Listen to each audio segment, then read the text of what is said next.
ये है आचार्य श्री सुधांशु जी द्वारा इसका टीका है। और ये देखो 7वां श्लोक, ये भी नीचे है, नीचे देखो 18वां श्लोक है। युक्त माम एवं अनुत्तमाम गतिम, इन्होंने क्या चतुरता की है। उत्तम माने सबसे अच्छा होता है, उत्तम माने अच्छा होता है, उच्चतर यानी अच्छा स्वभाव भाव, और नीचतर हुआ घटिया, इसने उच्चतर लिख दिया। गोलमोल करने की चेष्टा देखो। यूं तो सभी बहुत अच्छे हैं, परंतु ज्ञानी को तो मैं समझता हूँ और मैं वही है, क्योंकि पूरी तरह अपने आप में योग में लगा कर केवल मुझ में ही आस्थित हो जाता है, जो कि मैं उच्चतर लक्ष्य हूँ। अनुत्तम का लिखना था निचतर, घटिया तो घटिया, निम्न सतर का लिखना था और अनुत्तम का उच्चतर लिख दिया। बात वही है, चाहे अनुत्तम लिख दे, अति उत्तम लिख दे, चाहे उच्चतर लिख दे, वही बात है, कोई अर्थ में फर्क नहीं। उच्चतर कर दिया इसने, सर्वोच्च यानी सर्वोच्च, लिखना था सबसे निम्न, घटिया तो घटिया हूं। अब यहां आपने एक और दिखाता हूं आपको। भगवान ब्रह्म कहता है, काल कहता है अर्जुन को, यदि मेरी भक्ति करता है तो नीचे की पूजा छोड़ दे, और उस परमात्मा की शरण में जाना है तो मेरी भी छोड़ दे। कि हम क्या करते रहे अभी तक, हम ओम नाम का जाप ऋषि, अब तो हम सारी शास्त्र की साधना कर रहे हैं, आप भी और हम भी कर रहे थे। पहले हम जब ऋषि थे, पहले द्वापर त्रेता सतयुग में हम सब शास्त्रों को साधना करते, वेदों अनुसार ओम नाम के जाप की कमाई, और कोई दूसरी साधना नहीं करते थे, 5 यज्ञ करते थे। उसकी हम क्या बेनिफिट लेते रहते, जैसे स्वर्ग चले गए, महास्वर्ग चले गए, हजारों युग तक वहां महास्वर्ग में अपनी पुण्य कमाई खत्म करी, फिर नरक में आ गए और फिर पशु बन गए। अब ये चक्कर हमारा चलता रहा। अब हम क्या करेंगे, इस जो हम आपको जाप देंगे, ओम नाम का जाप मिलेगा और उसके साथ एक और मंत्र होगा जो दोनों मिलकर सतनाम बनेगा। ओम नाम की कमाई तो हम काल को छोड़ देंगे, इसका बेनिफिट नहीं लेंगे हम, कोई इसका लाभ ना देव बनेंगे ना महादेव बनेंगे, तो फिर ये हमें ऋण मुक्त कर देगा, यहाँ से छोड़ देगा, जाने देगा। अब ये स्वयं संकेत करता है कि अर्जुन, तू मेरी कमाई ने, मेरे लेवल की जो जाप तू कर रहा है ना, इसने मेरे में छोड़ कर उस एक की शरण में चला जा। ये देखो 18 अध्याय नंबर 18 का श्लोक नंबर ये 66 देखो, क्योंकि गीता ये लास्ट अध्याय आ गया और लास्ट श्लोक चल रहे हैं। इसमें कहा कि अगर मेरी भक्ति करनी है तो मेरे में मन वाला हो, मेरी पूजा कर, फिर मुझे प्राप्त होगा, कोई चिंता नहीं। और फिर लिखा है कि अगर तूने उस परमात्मा की शरण में जाना है, सर्वधर्मान प्रीतज माम, ओए होए।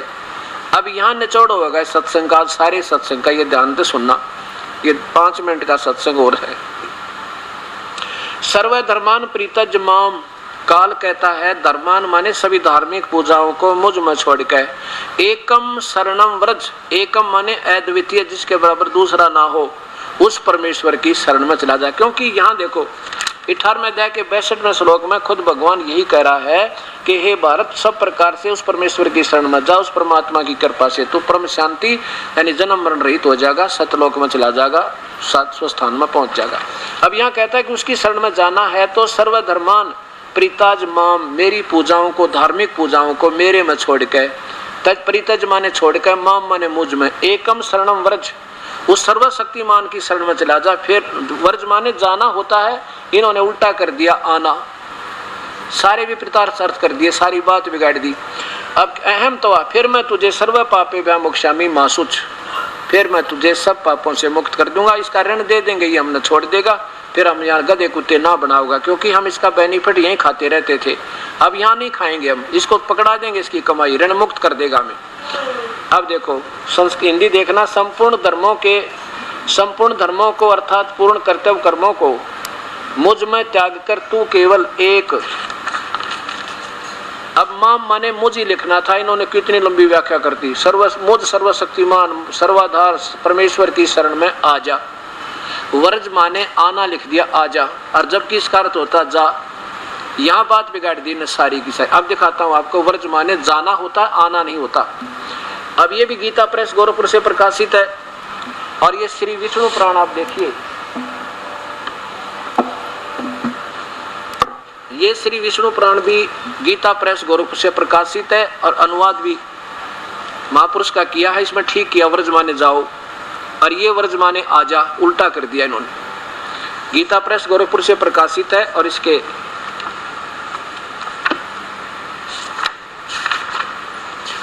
इस 31 पृष्ठ देखना। प्रावेशरम शरणम व्रज, ये व्रज वह का तल रह जय 34वां समाप्त हुआ। ये 35वें में है कि प्रावेशरम शरणम व्रज, यहाँ इन्हें हिंदी किया है, 34वां समाप्त हुआ और ये 35वां।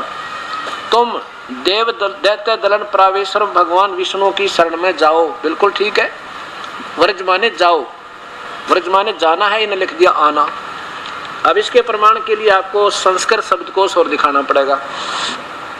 अब मुझे यह सेवा और फालतू ज्यादा मिल गई प्रभु की कृपा से कि ना जाने कई प्रमाण देने पड़ेंगे आपको, और जब जाके सत्य आपके हृदय में सत्य होगी, क्योंकि पहले ये गलत ज्ञान घना रंग दिया और काफी दिन हो गया हम इसी के ऊपर रट्टे लगाते रहे। ये देखो शब्दकोश,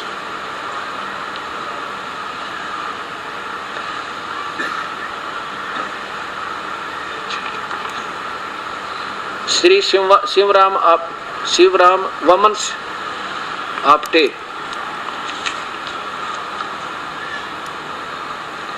ये देखो वह के तले जय रे व्रज, व्रज माने जाना, चलना, प्रगति करना, और कोई अर्थ नहीं बनता इसका।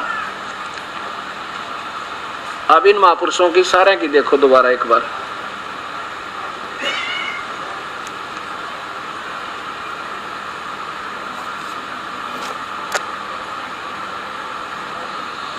ये देखिएगा श्री सुधांशु जी महाराज,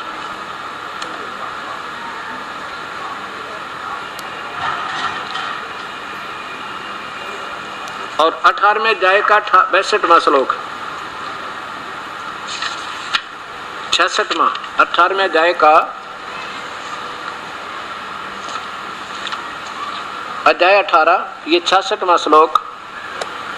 एकम शरणम व्रज सर्वधर्मान प्रीताज माम एकम शरणम व्रज, संपूर्ण धर्मों का आश्रय छोड़कर, पहले धर्म तो कोई था ही नहीं जब गीता बोली गई, कोई धर्म ना हिंदू था, ना मुसलमान, सिख, ना ईसाई, छोड़कर तू केवल मेरी शरण में आ जा। और लिखना था जाना, यानी गो माने जाना होता है, उसका कोई आना अर्थ कर दे तो बच्चा अगर स्कूल में लिखा हो ना परीक्षा में, उसको 0 नंबर आवे। और ये 100 के 100 प्राप्त है इनको आज के दिन में। क्या लिखा है? संपूर्ण धर्मों का आश्रय छोड़कर तू केवल मेरी शरण में आ जा और फिर मैं तुझे सब पापों से छुड़वा दूंगा। और लिखना था जा, क्योंकि इनको इस वास्तविकता का ज्ञान तो है नहीं, लेकिन ये मीठी बात बनाकर सभी महापुरुष और प्रभु पाक गए। और हमारे से तो क्योंकि वैसे पिछले संस्कारी हंस अच्छे हैं, पुण्य आत्मा है, लेकिन अब इनको ये भी आप भी मालूम को ना कि हम वास्तव में गलत बता रहे हैं। ये पता लग जाएगा उस दिन, ये बताओ कोई ना, बंद कर देंगे, देख लेना। अभी तक इनका न्यूना जती है कि हम जो मार्गदर्शन कर रहे हैं वो शास्त्र विरुद्ध है, और जिस दिन पता लग जाएगा पुण्य आत्मा है, लेकिन उस दिन बंद कर देंगी, आप देख लेना। और संत होंगे तो असंत होंगे तो फिर तो कुछ भी करो। ये संत आसाराम जी द्वारा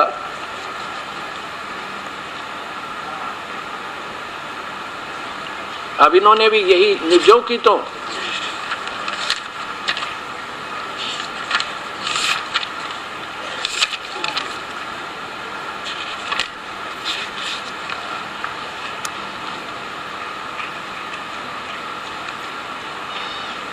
ये 18वां अध्याय नीचे देखो, सर्वधर्मान प्रीताज माम एकम शरणम व्रज। क्या लिखा है? संपूर्ण धर्मों का अर्थात संपूर्ण कर्तव्य कर्मों को मुझ में त्याग कर तू केवल एक मुझ सर्वशक्तिमान सर्वधार परमेश्वर की शरण में आ जा। ऐ तरह का जो वो लिखने तो पहले न तो सोचते, कोई डिक्शनरी उठा कर तो देख लेते तुम लिखने क्या जा रहे हो। अब देखो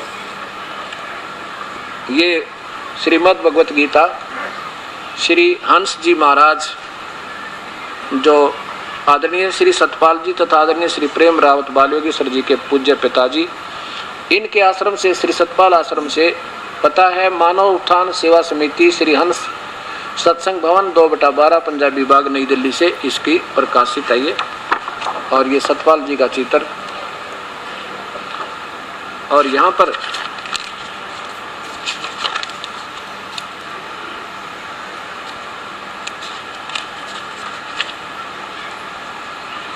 ये देखिएगा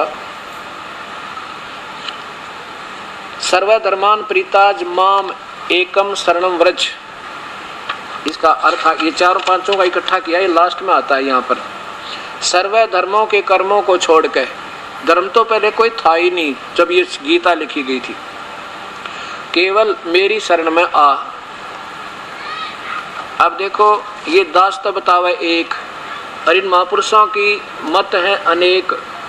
अब किसी ने 2 दूना 6 पढ़ा दिया और वो 20 ने 1 पढ़ा दिया और 1 पढ़ा 2 दूना 4, तो उसकी देर तो बात समझ में आओगी, पर आवेगी क्योंकि वो सत्य है और ये असत्य है। अब यही बात हो रही है क्योंकि जो बुद्धिजीवी लोग इस बात को समझ रहे हैं। मुझे ये बड़ी खुशी हो रही है। जब दास ने ये सत्संग तैयार किया तो मन में ये आया था, परमात्मा सद्बुद्धि देना अपने बच्चों को, कहीं ये अपने सत्य से इतनी कड़वी सत्य को सहन ना कर सकें। पर आज ये समझ में आ गया कि प्रभु की प्यारी आत्माओं की कमी नहीं और बुद्धि हमारे अंदर अभी रह रही है, जिन्होंने आज स्वीकार कर लिया। कम से कम पूरे इंडिया में लगभग ये सीडी चल पड़ी। ये आस्था पे चला था पहला इस दास का ये प्रोग्राम, लेकिन वहाँ पर उन मजबूरी होगी उन आस्था चैनल वालों की, कहने लगे जी हम इसको नहीं चला सकते। क्यों नहीं चला सकते कि बाकी सब बंद कर देंगे, वो वापस ले लेंगे हमारे से कार्यक्रम, और उन्हीं के सारे हमारी रोटी चल रही है, हम इसको नहीं चला सकते। हमने ये भी कह दिया भी पैसे की वजह से कम कर रहा है, तो वह बता दे ना पैसे की कति औरों से ज्यादा ले रहा था हमारे से और फिर भी नहीं चला पाया, उसकी मजबूरी होगी। मैं कोई बात नहीं, ये भगत पहले हम भगत समाज को शाना करेंगे और फिर ये आप समझ में आवेगी, फिर ये आप संघर्ष करेंगे इस सतमार्ग के लिए, हर इंसान से जाकर मिलेंगे। एक का समझ में आएगी, 100 न समझ आओगा, क्योंकि तब आधार वो निराधार ज्ञान था। तो पुण्यात्माओं, इस 4 दिन के सत्संग में जो प्राणी सुन लेगा उसका बेड़ा पार, उसकी कई पीढ़ी तई का सुख हो जाएगा। सच कर मान लेना। बोलो सतगुरुदेव की जय।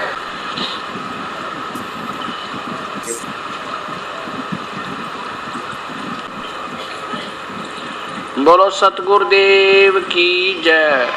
बंदी छोड़ कबीर साहेब की जय। बंदी छोड़ गरीबदास जी महाराज की जय। स्वामी राम देवानंद जी गुरु महाराज की जय। सर्व संतों की जय, सर्व भक्तों की जय, धर्मी पुरुषों की जय। श्री काशी धाम की जय, श्री छुडानी धाम की जय, श्री करौथा धाम की जय। सत सही गरीब नमो नमो सतपुरुष को नमस्कार गुरु की नहीं। सुर नर मुनि जन साधवा संतों सर्वश दीन।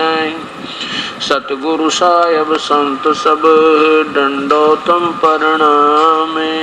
आगे पीछे मध्य हुए तिनको जा कुर्बान।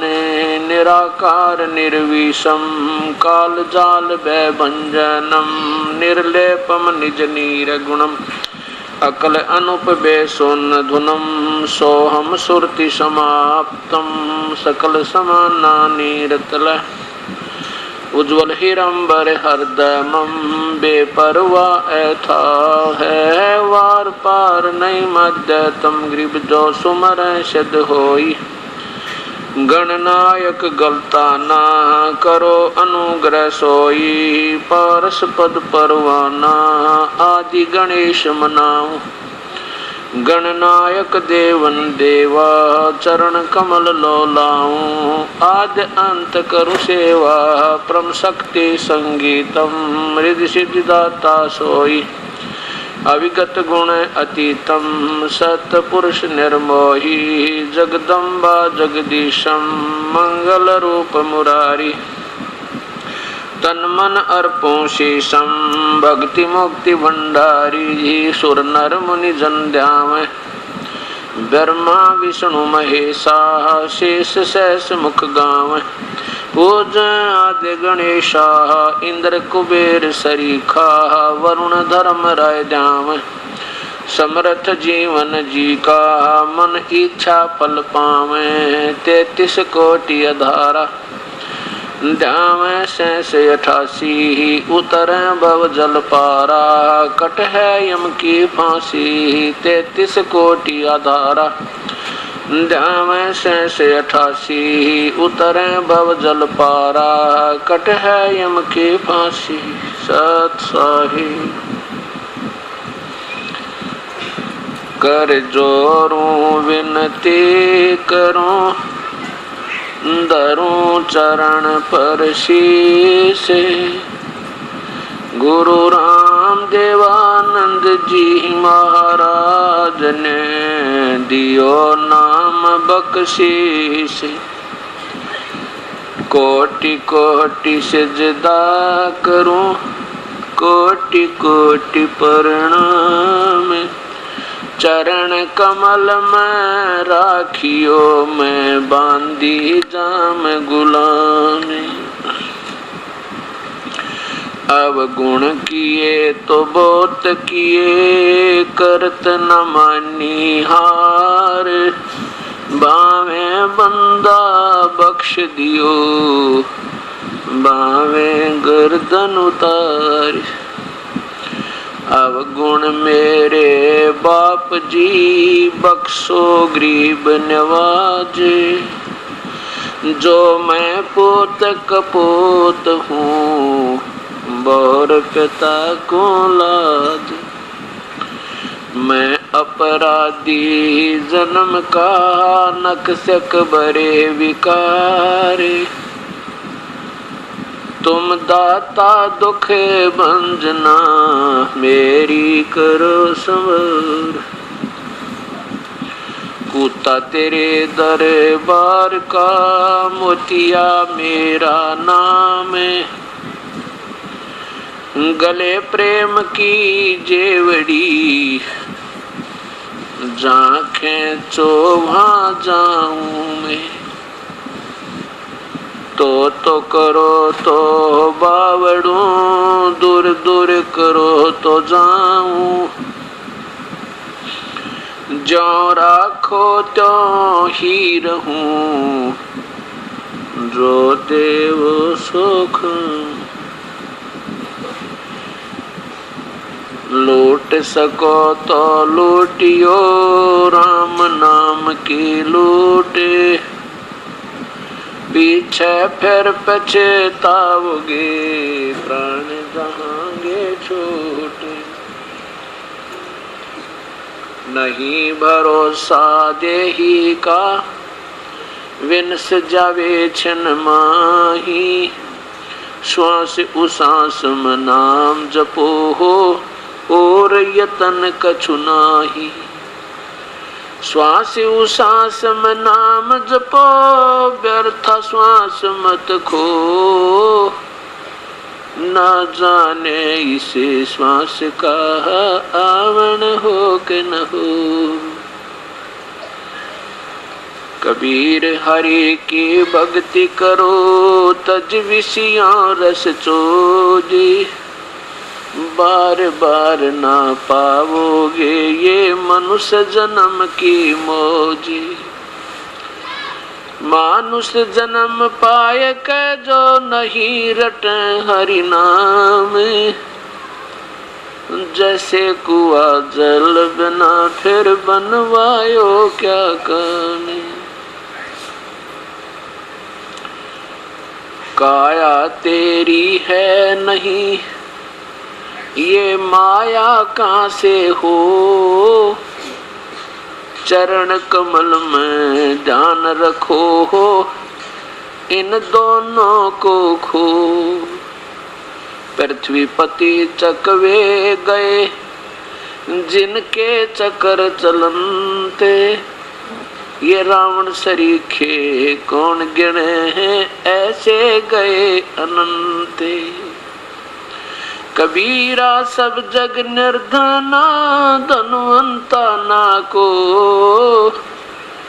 धनवंता सो जानियो, जिस पे राम नाम धन हो।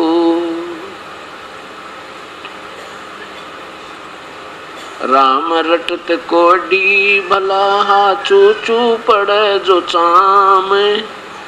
ये सुंदर शरीर किस काम का, जहाँ भक्ति नहीं जा मुख नाही नामी। कबीर जिव्या तो वाहे भली जो रटे हरि नाम, नहीं तो काट फेंक दियो ये मुख में भलो ना चामे। कबीर राम रटत कन्यावली, साकट भलो न पूत, जैसे छेरी के गल में गलथना, हाँ जिसमें दूध नहीं मूत। राम रटत दारिद्र भलो, टूटी घर की छान, वो सुंदर शरीर किस, वो सुंदर महल किस काम के, जहाँ भक्ति नहीं भगवान। परमपिता परमात्मा पूर्ण ब्रह्म, सारी सृष्टि के रचनहार, कुल मालिक, जगत पिता जगत गुरु कबीर परमेश्वर की असीम कृपा से ये पवित्र नगरी दिल्ली में ये 4 दिन का विशाल सत्संग अर्थात ये सत्यनारायण कथा 6 अप्रैल सन 2004 को प्रारंभ हुई। जिस नगरी के पुण्य उदय होते हैं उसमें ऐसे संत समागम प्रारंभ हुआ करते हैं, और जो पुण्यात्माएं शुभ समागमों में आकर के लाभ उठाती हैं, धन्य है उनके पुण्य कर्म, धन्य है उनके माता पिता जिनसे जन्म हुआ। कहते हैं कितनी बड़ी, आप देखिए दिल्ली है, कितना बड़ा ये करावल नगर है, और इसमें कितनी पुण्यात्माओं को ये आने का सुअवसर प्राप्त हो रहा है। इसके लिए बताया कि सकल पदार्थ हैं जग माई, भाग बिना नर पावे नहीं। सभी हर समय में हर वस्तु उपलब्ध होती है, और अब ये सत्ज्ञान पुण्यात्माओं के लिए परमात्मा ने इस दास पे रजा करके एक मेहर बख्शी है कि आप तक ये सत्ज्ञान पहुंच रहा है। और इस सत्ज्ञान को सुनने का सुअवसर, इस सतकथा को सुनने का जो सुअवसर जिस पुण्यात्माओं को मिल रहा है वो कितनी है। इसलिए कहा है कि सकल पदार्थ है जग माही, कर्म इन नर पावे नाही।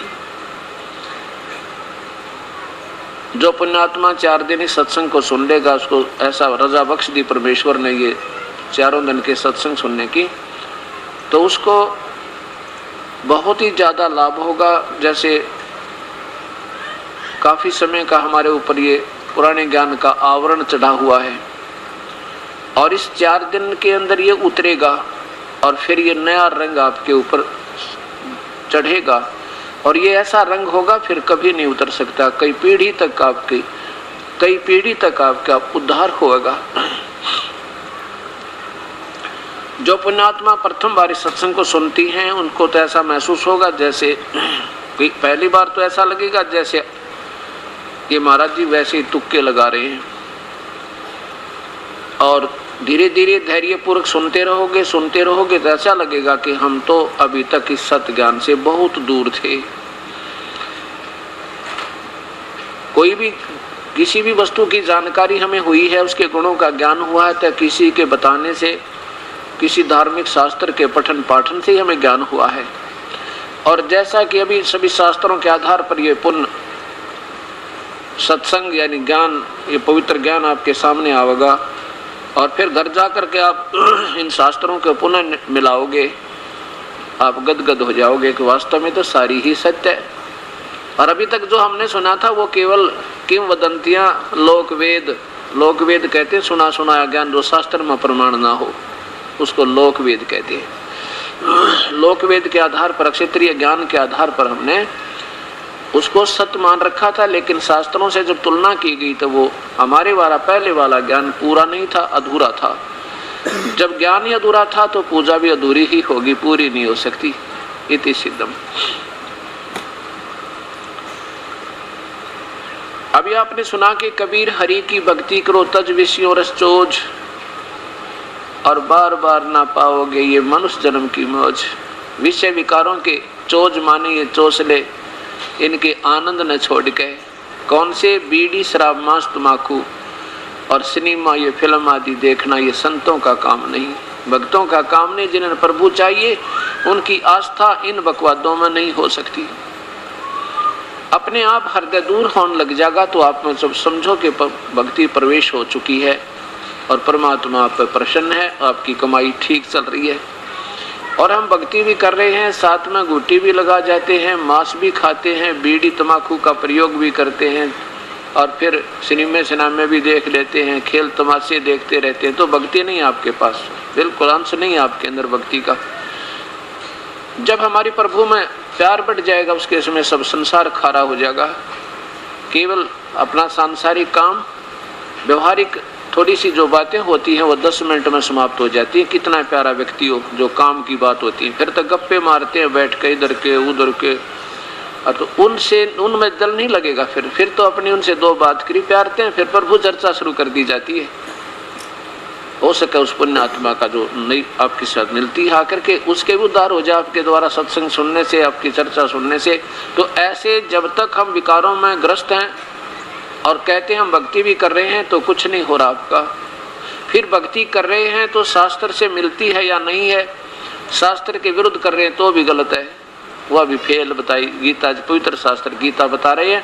गीता जी बता रही है 16वें अध्याय का 23वां श्लोक, जो हे अर्जुन, शास्त्र विधि को त्याग कर जो मनमाना आचरण करता है, मनमाना आचरण माने अपनी मर्जी की पूजा करते हैं या करवाते हैं,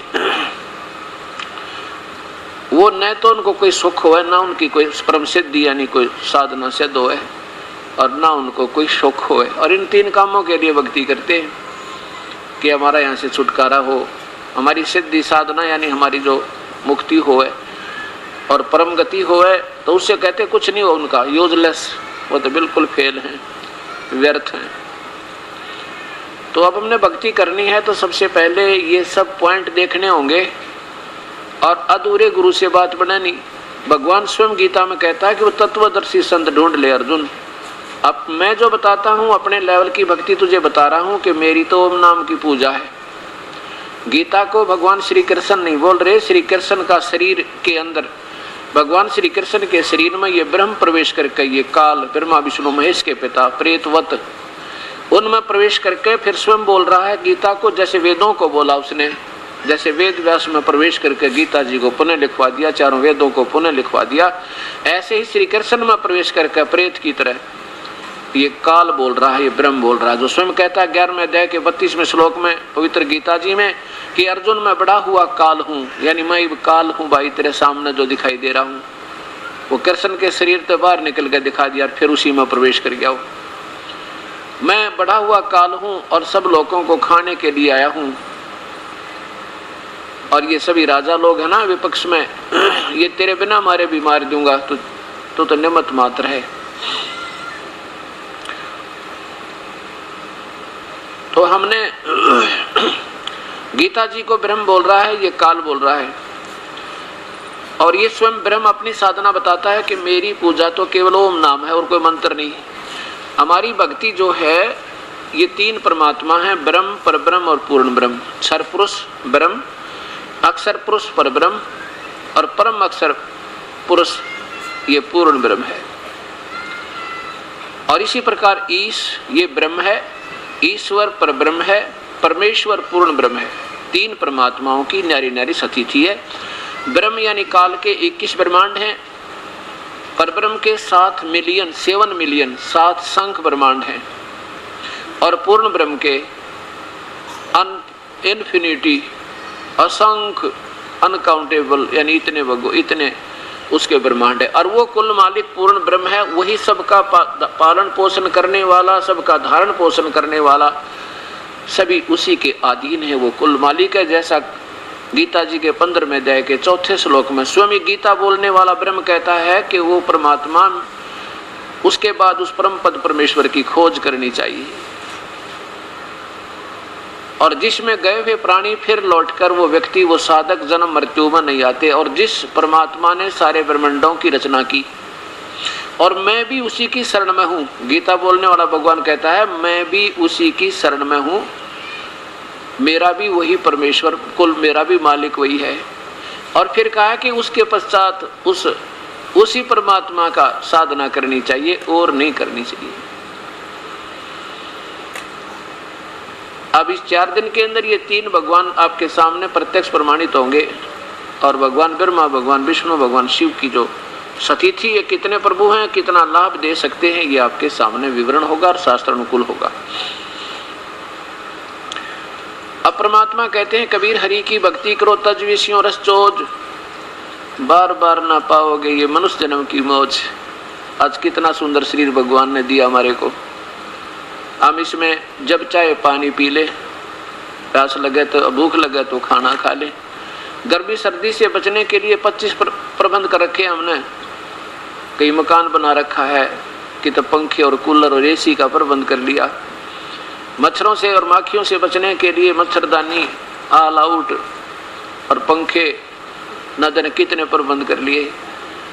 और एक भगवान के ना बजने से क्या बनेगी अपने साथ, ना तो समय पर आहार मिलेगा जब हम पशु बन जाएंगे, और रस्से से बंध जाएंगे, पेट में दर्द होगा और टांग में दर्द होगा, दवाई पेट के दर्द की दी जावे बनवाने, क्योंकि वो बोल कर बता नहीं सकता मेरे पेट में दर्द है या पैर में दर्द है या कितने और तकलीफ है। प्यास लगी होगी, पानी नहीं पिलाया जाएगा, चारा डाल देंगे। और भूख लगी होगी, चारा ना मिला मनमाना पानी तालाब में जा छोड़े। ऐसी स्थिति, कहीं पर कोई जानवर काट रहा है, कोई मक्खी सता रही है, किधर डांस खा रहे हैं, किधर कलील, ये चीचड़ ढेरे हो गए और मुंह तो बोल नहीं सकता। एक राम के, एक परमात्मा की भक्ति बिना इस प्राणी पर कितना भारा पहाड़ टूटेगा दुख का। इसलिए बताते हैं कि बार बार ना पाओगे ये मनुष्य जन्म की मौज। अब ठीक है, परमात्मा ने आपके भाग्य की कोठी भी दे दी, कार भी दे दी, कूलर भी दे दिया, एसी भी ला रखा, कोई बात नहीं, बड़ी अच्छी बात है, क्योंकि आपकी मलाई आपको मिली है। पर इसको, इन सुविधाओं को पाकर भक्ति करो भगवान की। अब इसी गर्मी में और कूलर लग जा है, बड़ा सुंदर वातावरण हो जाए, बैठ के ईश्वर का भजन करे। उसने मस्ती में क्यों खोवा, सुविधाओं को क्यों बर्बाद करे उस समय को।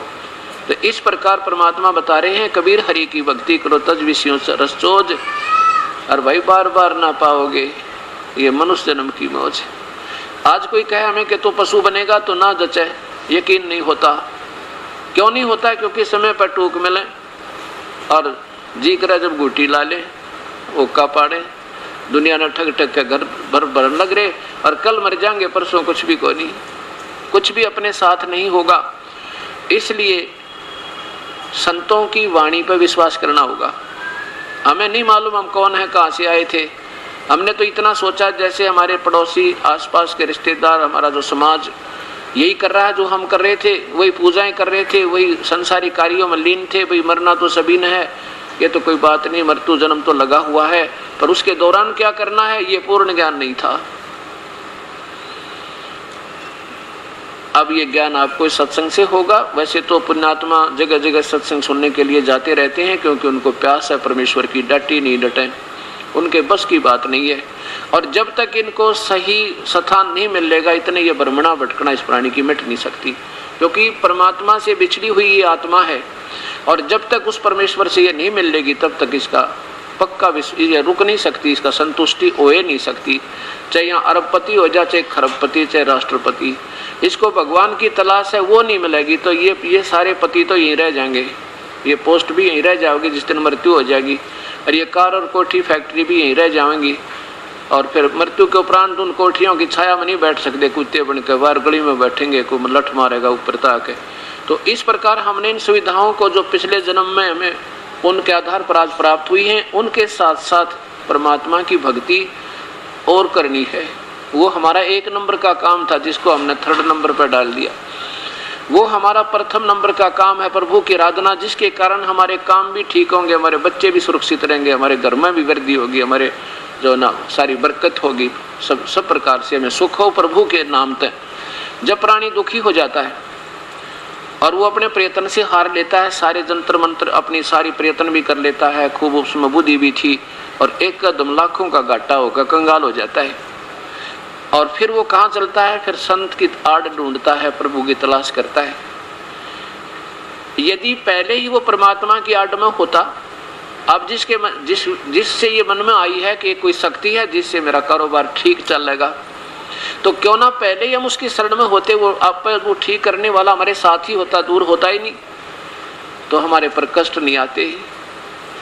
ये नादानी के कारण, सत्संग के अभाव से हम फिर भगवान से दूर होकर अपने में सियाने बन गए, और अपने प्रयत्न से हम साहूकार बनना चाहते हैं, जिससे हम पाप तो कर सकें लेकिन साहूकार नहीं बन सकते। क्योंकि परमात्मा का संविधान है कि जैसा कर्म जिसने किया वो मतलब कम बत्ती नहीं हो सकता। और मान लिया आपने किसी के झूठ झाठ बोल के, किसी का ऐसे उल्टे सुलटे कि मैं मिलावट पिलावट करके छल कपट करके 1-2 लाख रुपए जोड़ भी लिए तो एक बालक बीमार हो जाए मन माने, और 3 लाख रुपये लाकर अंत में मर भी जावे। वो जोड़ा हुआ धन 2 नंबर से वो पाप तो ज्यों के त्यों है, वो धन भी नहीं रहा और वो एक संतान भी गई और पाप ज्यों के तो रह गई, जो फिर भोगने होंगे आपको। तो अगर हम सत्संग में आवे, विचार करें परमात्मा पे, क्यों ना उस परमात्मा को एक नंबर पर रखें जो सारे काम करे, जिससे हमारे बच्चे भी सुखी, उनका प्रोटेक्शन बचाव भी बने। और हमारे जब परमात्मा प्रसन्न हो जाएगा तो आप पे काम सरें। और जो ऐसा पैसा बीमारी में लगना था, किसी मुकदमे में जाना था, उसका वो बंद हो जाए, आप पर बरकत होगी, घर में सारी बीमारी दूर हो जाएगी प्रभु की चरणों में। तो कहते हैं कबीर, दुख में सुमरण सब करें, सुख में करे ना कोई, जय सुख में सुमरण करें, दुख काहे को होए। सुख में सिमरण किया नहीं, दुख में करते याद, कह कबीरता दास की ही कौन सुने फरियाद।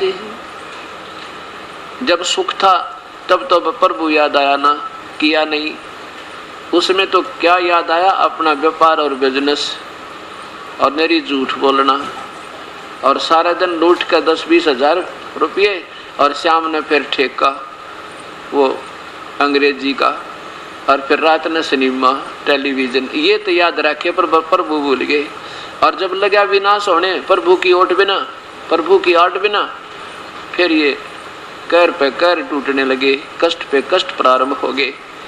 फिर ये चला परमात्मा की तलाश में, फिर वो परमात्मा ना मिल रहे, फिर ये फिर लुटे कहाँ, कितना था दिखाने वाले पे, कितना बुझा पर निकालने वाले पे, कितने जंतर मंत्र बताने वाले पे खूब फेर लुटे, और फिर अंत में नास्तिक हो जावे कि भगवान कहीं को ना। फिर ये नास्तिक हो जाता है कि भगवान कहीं है नहीं, कोई राहत मुझे नहीं मिली। उसके 2 कारण हैं। एक तो ये है कि सुख में भगवान याद नहीं किया, अब दुख में याद कर रहा तो तेरी कौन सुने। दूसरा कारण ये है कि तू अभी तक उस संत के पास नहीं पहुंच पाया जो उस परम पिता पूर्ण ब्रह्म का प्रतिनिधि है, जो भगवान हमारे कर्म के दंड को काट देता है। वो परमात्मा कौन है? वो पूर्ण ब्रह्म है, परम अक्षर पुरुष है, वही तीनों लोकों में प्रवेश करके सबका धारण पोषण करता है। वो सतपुरख है, वो काल मूर्त है, सब स्वरूपी राम है। उसका नाम क्या है? उसका नाम कबीर देव है। कबीर देव, हम उसे कबीर साहिब कहते हैं। कबीर साहिब, देव माने साहिब यानी भगवान प्रभु राम। पुरुष सतपुरुष कहो, चाहे उसको अविनाशी परमात्मा कहो, उसको पूर्ण ब्रह्म कहो, अकाल मूर्त कहो, सब स्वरूपी राम कहो, वो कबीर देव है जो काशी में जुल्हा बनकर आए थे। जुल्हा का रूप लीला उन्होंने की थी। अब ये समस्या आई हुई है कि हमने और सभी को भगवान मानने में कोई एतराज नहीं, चाहे कोई हनुमान न बता दे, चाहे कोई श्याम जी को बता रहा है, चाहे कोई बालाजी बता रहा है, चाहे 4 ईंट लगवा दी, कहीं पर महड़ी बनवा दी, उसकी पूजा बता दी, वो भी स्वीकार है हमने। और भगवान श्री राम को भी हमने भगवान मान लिया, श्री कृष्ण को भी भगवान मान लिया, और हमने ब्रह्मा विष्णु महेश को भी प्रभु मान लिया। लेकिन कबीर साहब को भगवान प्रभु बताना सुनते हैं तो ये मन में स्वीकार ना होता। क्यों नहीं होता? इसका कारण क्या है? इसके 2 कारण हैं। एक कारण तो ये है कि हमने कभी ये सत्य सुना नहीं। इसके कारण भी जब तक हमने किसी वस्तु के गुणों का ज्ञान नहीं होगा, उसमें आकर्षण हमारा बढ़ नहीं सकता। और दूसरा कारण ये है कि ये काल जो है ये नहीं चाहता कि पूर्ण परमात्मा को इस आत्मा को ज्ञान हो जाए। और इसको ये भी मालूम है कि उस परम पिता की शरण में जय आत्मा चलेगी, उसका बेड़ा पार हो जाएगा। ये 2 कारण है। अब परमेश्वर की रजा हो रही है। देखो, यहाँ कोई भी संत आ जाता, आम स्वाभाविक भी, तो कम से कम 20-30 हजार आदमी सहमत आ जाते। और यहाँ पर ये सत्य अमृत बरस रहा है और यहाँ नहीं आ पाते। इसके भी दो कारण हैं, जैसे एक तो हमारी कर्महीनता और दूसरे काल का दबाव हमारे ऊपर है। कर्मदंड जो है बहुत ज्यादा है। काल का दबाव है कि अन्य स्थानों पर बेशक छुट्टी दे देता मन के चल, और ये मन स्वयं काल है। और जो प्राणी यहाँ आ जाता है उसके ऊपर ईश्वर कबीर परमेश्वर की असीम कृपा है, उस पूर्ण ब्रह्म की असीम कृपा है। नहीं तो इधर मुख भी नहीं कर सकता प्राणी। आज इतना जो है व्यस्त जीवन हो गया प्राणी का, मानुष का, कि एक पल का चैन नहीं। और मिलना वही है जो मस्तिष्क में स्थित, एक नया पैसा ये प्राणी प्राप्त नहीं कर सकता, क्योंकि संविधान भूल गया भगवान का। तो कहने का भाव दास का ये है कि परमात्मा कहते हैं कबीर हरि की भक्ति करो तज विषयों रस चोज, और बार बार ना पाओगे ये मनुष्य जन्म की मौज। अब हमने ये डिसीजन करना है वो हरि कौन है जिसकी भक्ति करते हमें आनंद आवे। वो कौन है, वो राम कौन है, वो खुदा कौन है, वो गॉड कौन है, वो अल्लाह जिसकी हमने भक्ति करनी चाहिए। वैसे तो पुण्यात्मा प्रभु की आराधना किसी ना किसी तरीके से कर ही रही है। कोई व्रत रख के, कोई मंदिर मस्जिद गुरुद्वारों में चर्च में जाके, कोई तीर्थों पे जाके, या कोई गीता जी का पाठ करके, या कोई हनुमान चालीसा करके, या कोई 5 वक्त में नमाज करके, कोई गुरुवाणी का पाठ करके। लेकिन हमने ये सोचना चाहिए, ये देखना पड़ेगा, निर्णय लेना पड़ेगा कि ये भक्ति हम जो कर रहे हैं ये कोई प्रमाणित भी है, ये जो हम कर रहे हैं ये ठीक है या व्यर्थ है, कहीं लास्ट में अंत में फिर ये पश्चाताप ना बने। अब इसके लिए कौन से तरीके अपनाएं जो हम इसका डिसीजन कर सकें, ये फैसला कर सकें ये सत्य है या असत्य है। उसके लिए हमने अपने पवित्र शास्त्रों का फिर सहारा लेना पड़ेगा, जो अभी तक हमारे पास उनमें छुपी हुई ये चारों पवित्र धर्मों के पवित्र शास्त्रों में छुपे हुए अनमोल खजाने का अभी तक वो रहस्य हमारे को नहीं प्राप्त हुआ। अब वर्तमान में जिन महापुरुषों ने उन परमात्मा को देखा उन्होंने तो अपनी वाणी बिल्कुल सही लिखी और गीता जी में ज्ञान बिल्कुल सही लिखा, लेकिन इसको पढ़कर सोचकर समझकर सुनाने वाले संतों के अधूरे ख्याल रहे, वो पूर्ण रूप से समझ नहीं पाए इस पवित्र शास्त्रों में लिखा क्या है।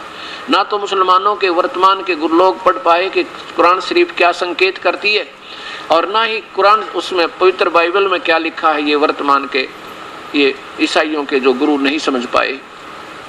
और पवित्र चारों वेदों और पवित्र गीता में क्या लिखा ये हिंदुओं के गुरु नहीं समझ पाए।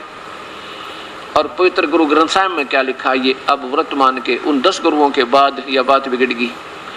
अब वर्तमान के जो गुरुद्वारों में बैठे हैं जो महान वो भक्तात्मा, उनको ये मालूम नहीं हमारे 10 गुरु थे वो क्या वाणी में क्या संकेत करके गए हैं। तो इस करके ये सारे समाज चारों के चारों धर्म अपनी दिशा बदल चुके हैं, अपने शास्त्रों को की वास्तविकता से दूर हो जाने से भूल चुके हैं, और जिसके कारण शास्त्र विरुद्ध साधना पर सब आरूढ़ हो चुके हैं। अब हमने फिर सहारा लेना पड़ेगा अपने इन पवित्र शास्त्रों का जो हमारे पास विद्यमान है। और आज इसका ये सबसे बड़ा सहयोग ये हुआ हमारे को शिक्षा, हमारे जो ज़्यादा सहयोगी होगी सब बहन भाई बुजुर्ग बेटी बेटे ये बच्चे सभी आज शिक्षित हैं, और ये शास्त्र अब हिंदी में भी उपलब्ध है, और संस्कृत हमारे पास ज्यों की त्यों है, और इस संस्कृत को आज भी अनुवाद किया जा सकता है, कोई बड़ी कहानी को ना। और इसको फिर देखेंगे, अपना जीवन सफल करेंगे। मानुष जन्म पाकर केवल भक्ति करना हमारा मूल उद्देश्य होना चाहिए। अगर ये नहीं बनी तो चाहे राष्ट्रपति बन जाए, चाहे सारी पृथ्वी का भी राजा क्यों ना बन जाए, वो उसका ही कर्म होगा, और बिना कर्म के बन भी नहीं सकता। और वो अपने पिछले जन्म की मलाई ने अपने पिछले जन्म के शुभ संस्कारों को ही उपयोग करके फिर माइनस होकर चला जाएगा, और फिर 84 लाख जोनियों में कष्ट पे कष्ट उठाएगा, क्योंकि जो मूल काम था उससे दूर हो गया। अब यही याद दिलाई जाती है। अब वो कौन है, वो परमात्मा जो गीता जी में संकेत, जैसे कल जिन पुण्यात्माओं ने सत्संग सुना उनको ये पता लगा होगा कि गीता में स्वयं ब्रह्म भगवान काल भगवान कहता है कि उस परमात्मा की शरण में जा अर्जुन। बड़ी बात कीजिए कि जो अभी तक आपके हृदय में, ये तो बहुत देर में आएगी कि ब्रह्म श्री कृष्ण नहीं बोल रहा था गीता को, ये ब्रह्म काल बोल रहा था। आप श्री कृष्ण मानकर चलो कि श्री कृष्ण ही गीता बोल रहा है, तो वो जिसको आज तक हम श्री कृष्ण जी को सुप्रीम पावर बताया करते थे ये नादान संत, वो तो स्वयं कहता है कि वो परमात्मा तो कोई और है जिसकी पूजा करनी चाहिए। उसकी पूजा करने से जन्म मृत्यु कभी नहीं होगी। तू सतलोक में चला जाएगा, शाश्वत स्थान में जाएगा। और मेरी पूजा करेगा तो भाई तेरी और मेरे मृत्यु, जन्म और मृत्यु होते ही रहेंगे।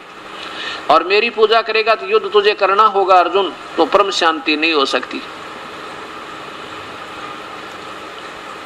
अब वो परमात्मा के बारे में, वो परमात्मा कौन है, उस परमात्मा को ही परमात्मा सिद्ध करने के लिए इस दास को 25 प्रमाण देने पड़ेंगे आपको, जब कहीं आपके हृदय में यह बात समावेगी। जैसा कि आप कल सुन रहे थे कि तीनों गुणों की भक्ति, रजगुण ब्रह्मा, सतगुण विष्णु, तमगुण शिव जी की भक्ति नादान लोग करें। क्यों करें? क्योंकि वो शास्त्र विरुद्ध साधना है। इसलिए जैसे आपको दिखाया था कि ऊपर को जड़ वाला, नीचे को तीनों गुण रूपी शाखा वाला ये उल्टा लटका हुआ संसार रूपी वृक्ष है। ऊपर को जड़ तो पूर्ण परमात्मा है और तीनों शाखा रजगुण ब्रह्मा, सतगुण विष्णु, तमगुण शिव जी है। और जो तीसरे नंबर का यानी पूर्ण परमात्मा जो है, पूर्ण पुरुष, और वो जड़ है उस संसार रूपी वृक्ष की, और वृक्ष को खुराक चलती है जड़ से। तो गीता जी के 15वें अध्याय के 17वें श्लोक में लिखा है कि वो उत्तम पुरुषोत्तम यानी उत्तम पुरुष वास्तव परमात्मा तो इस ब्रह्म और परब्रह्म से यानी क्षर पुरुष और अक्षर पुरुष से अन्य है, दूसरा है, और है कोई दूसरा है। और वही तीनों लोकों में प्रवेश करके सबका धारण पोषण करता है। उसको अविनाशी परमेश्वर परमात्मा इस प्रकार से कहा जाता है, कहा गया है। तो कहने का भाव यह है कि वो ही पूर्ण परमात्मा सबका कर्म आधार पर सबको देता है। और जब हम सीधे उससे लिंक कर लेते हैं, संबंध हो जाता है उस परमेश्वर से, उसकी पूजा विधिवत करते हैं, तो हमारे वो कर्मों से भी न्यारे हमारे को और दे देता है। उसके पास एक और पावर है परमात्मा के पास कि वो अपने कोटे में थे, अपने खजाने थे, वो हमारे को सुख प्रदान कर देता है। और फिर हमें तरीका बता देता है भक्ति करने का कि अब तू अपनी कमाई करके और अपने पार हो जा। ऐसा वो परमेश्वर पूर्ण ब्रह्म का संविधान है। जैसा पुण्यात्माओं ने कल सत्संग सुना था, उसमें ये प्रमाण दिया गया था कि तीनों गुणों की भक्ति तो नादान लोग करते हैं। क्यों करते हैं? क्योंकि यही बताया गया कि ऊपर को जड़ है, ये तो पूर्ण परमात्मा है, तीनों गुण रूपी शाखा, और हम उल्टी पूजा कर रहे हैं शास्त्र विरुद्ध। अब देखो हर समय हर सत्संग में नए नए भक्तात्मा बदलते रहते हैं, कुछ पुराने पुण्यात्मा भी आती रहती हैं। अब ये एक ऐसा सामूहिक शिक्षा स्थल है कि इसमें नर्सरी तक लेकर और PhD तक का ज्ञान यही दिया जाएगा। तो अब हम थोड़ा सा पिछली भूमिका लेकर चलते हैं ताकि आज के सत्संग को नया आने वाला प्राणी भी, भक्त आत्मा भी इसमें सहयोगी हो सके, उसको अच्छा लगे। अब कल बताया था कि ऊपर को जड़ता ये पूर्ण परमात्मा है। गीता जी के 15वें अध्याय के पहले श्लोक में आदि पुरुष परमेश्वर मूल वाले, आदि पुरुष ये पूर्ण परमात्मा तो जड़ है, और ये तना ये अक्षर पुरुष है, और ये डार ये है क्षर पुरुष है, और ये तीनों देवा रजगुण ब्रह्मा, सतगुण विष्णु, तमगुण शिव जी, ये ब्रह्मा विष्णु महेश है। ये तीनों गुण रूपी शाखा हैं। अब जड़ से खुराक चलती है पौधे को। अब देखिएगा 15वें अध्याय के प्रथम ही श्लोक में स्पष्ट लिखा है कि ऊपर को आदि पुरुष परमेश्वर मूल वाले, आदि पुरुष, पुरुष माने प्रभु, आदि माने कदे का, सदा के। ये पवित्र गीता जी, गीता प्रेस गोरखपुर से प्रकाशित है। ये पंचदशो अध्याय 15वां अध्याय है। ऊर्ध्व मूलम अधः शाखम अश्वत्थम प्राहु अयम छंदासी यस्य प्रणानी ये तम वेद स वेदवित। आदि पुरुष परमेश्वर मूल वाले, पूरा कर इसको, आदि पुरुष परमेश्वर मूल वाले, नहीं यहाँ तक लो, आदि पुरुष परमेश्वर मूल वाले, यानी इस संसार रूपी वृक्ष की जड़ तो समझो ये आदि पुरुष यानी पूर्ण परमात्मा है, कबीर परमेश्वर, ये पूर्ण ब्रह्म है। ये देखो ये तो समझो जड़ है। आदि पुरुष ये पूर्ण परमात्मा, सबसे पहला भगवान, आदि माने सनातन, सबसे पहले का जिसने सारे ब्रह्मांड रचे, ये तो जड़ वाला इस परमात्मा समझो ये तो जड़ है। ऊपर जो भगवान है वो तो जड़ है, और नीचे के क्षर पुरुष और अक्षर पुरुष ये तना और डार हैं। आदि पुरुष माने आदि भगवान, सनातन परमात्मा, सबसे पहले वाला प्रभु। तो समझो परमेश्वर तो रूप मूल वाले, ये तो जड़ वाला पौधा है ये। और अधः शाखम, अधः माने नीचे को, शाखम माने शाखा वाला। ये तो इनकी टिप्पणी अधूरी है, इन्हें साफ नहीं लिख पाए क्योंकि ये इस पूर्ण ज्ञान से परिचित नहीं थे। अधः माने नीचे को, शाखा वाला।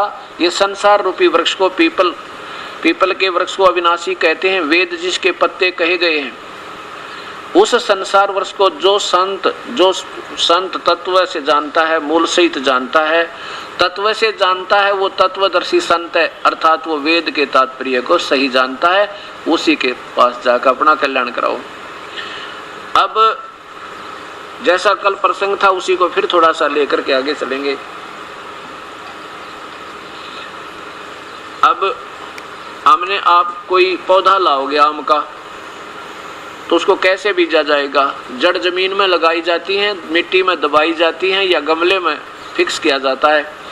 उसके बाद सिंचाई जड़ की जाती है और फल लगते हैं टहनियों के। फल फिर इन तीनों गुण रूपी रजगुण ब्रह्मा, सतगुण विष्णु, तमगुण शिवजी रूपी टहनियों का फिर फल लगेंगे। ये फल जब लगेंगे जब हम मूल को सींचेंगे, पूर्ण परमात्मा की भक्ति करेंगे, तो हमारा कर्म बनकर यहाँ जाएगा और ये हमें फिर अब बिन मांगे फल दे देंगे। ये भगवान फल हमने इन्हीं से मिल लगा, ब्रह्मा विष्णु महेश में लाभ देंगे और कोई नहीं दे सकता, क्योंकि हम इनके नीचे अंतर्गत आते हैं जब तक हम यहाँ इनके लोक में रहते हैं। और अब हम क्या कर रहे हैं? यही परमात्मा कबीर साहब ने पहले आए जब बताने की चेष्टा की थी, लेकिन उस समय हमारे पूर्वज शिक्षित थे और वो गुरु लोग चतुर्गणे थे। उन्होंने उस परमात्मा की सब बातों को फेल कर दिया अपनी चतुरता दिखा के।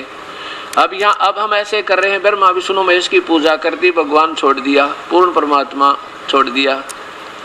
इसलिए गीता में लिखा है कि मूर्खों की पूजा, अनजानों की पूजा है ब्रह्मा विष्णु महेश की पूजा जो करता है। अब करना क्या है? कुछ नहीं करना, बस इसको सीधा करना है, बस इतनी सी बात है।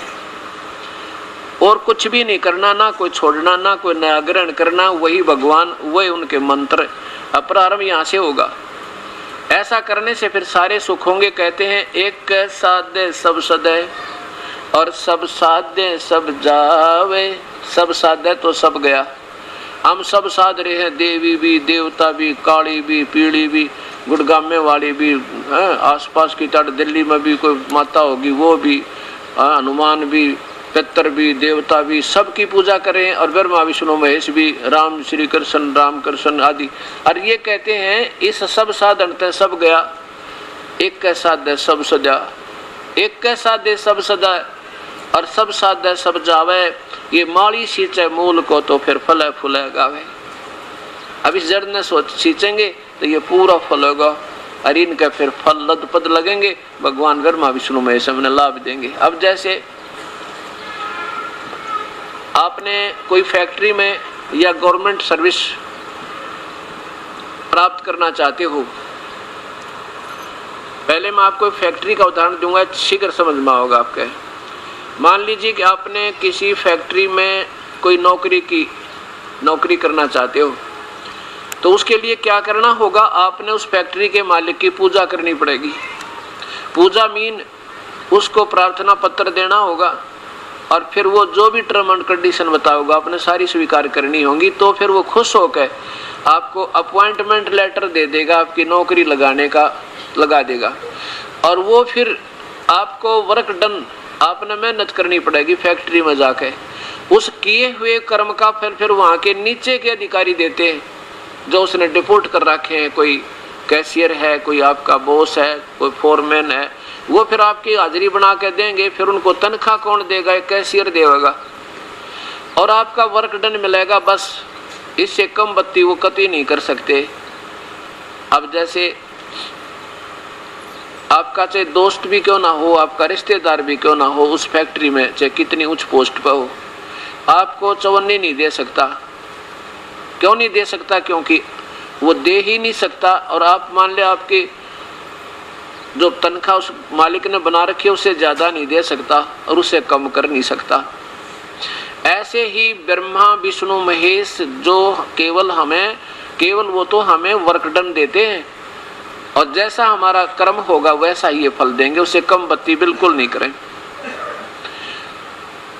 अब जैसे उस आपने पूजा की उस मूल मालिक की और फिर भी पूजा उसी की करते रहना है, क्योंकि उसके टर्म एंड कंडीशंस को निभाना, उसकी मर्यादा में रहते हुए नौकरी करोगे तो, नहीं तो वो निकाल देगा, वो कोई नहीं रोक सकता फिर तुमको।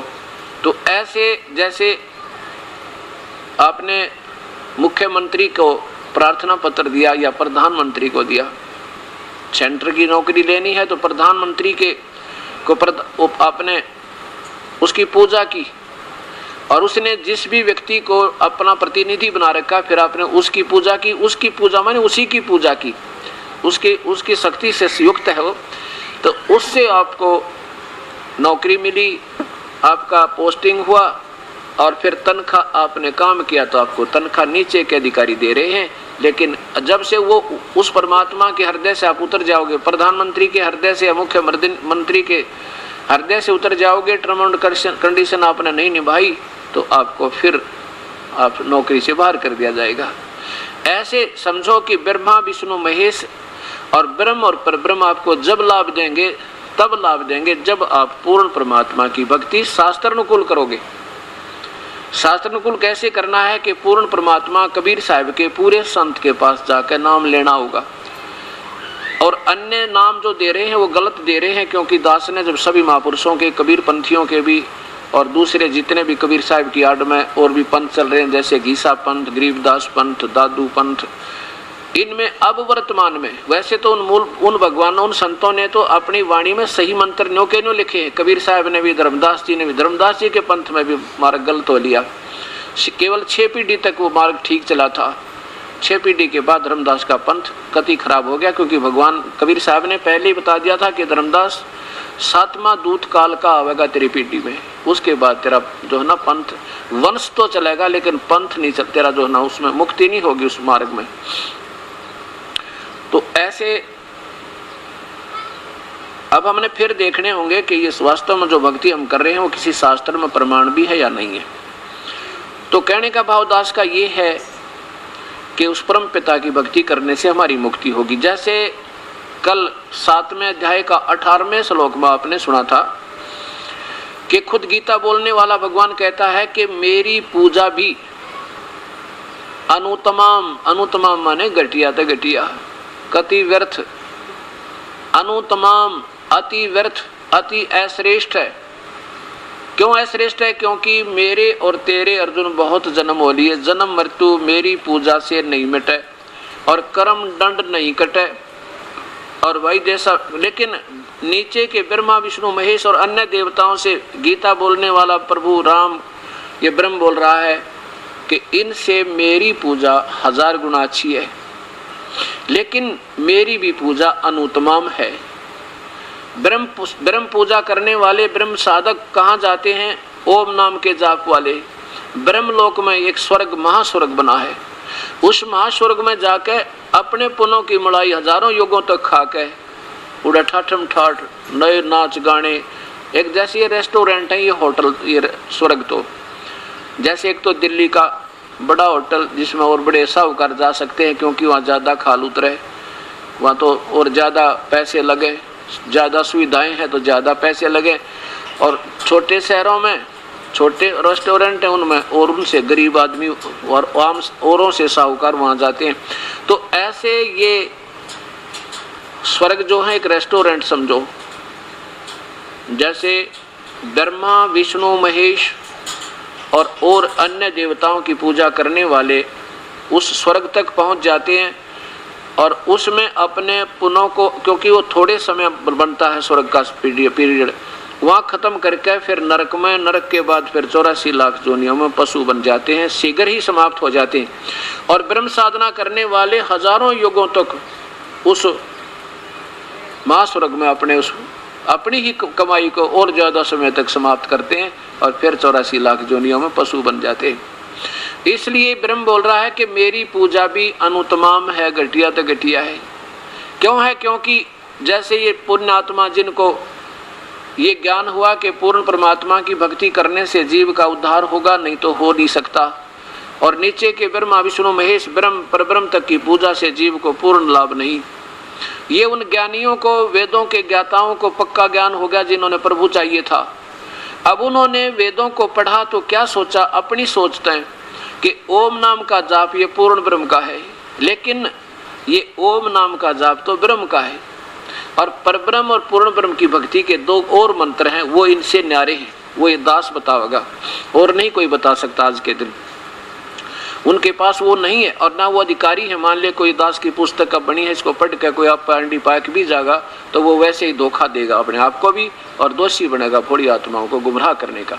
क्योंकि अनधिकारी कोई लाइसेंस बना तो वैसे ही देगा, पर वो समय पर चल काम नहीं देगा, वो उसको धोखा देगा और वो पकड़ा जाएगा, सजा और होगी। ऐसे नकली नाम देने वाले संत आज डरते कती नहीं। इनको ये नहीं मालूम तुम इतने जबरदस्त दोषी हो रहे हो इन भोली आत्माओं के अनमोल मनुष्य को बर्बाद करने के। आप ज्ञान नहीं और औरों को रास्ता बतावें। ऐसा ये गीता जी में परमात्मा बता रहा है कि मेरी पूजा जो है वो इनसे तो अच्छी है औरों से, लेकिन मेरी भी पूजा घटिया है। इन विद्वान महापुरुषों ने, ज्ञानी आत्माओं ने क्या सोचा, क्या जाना,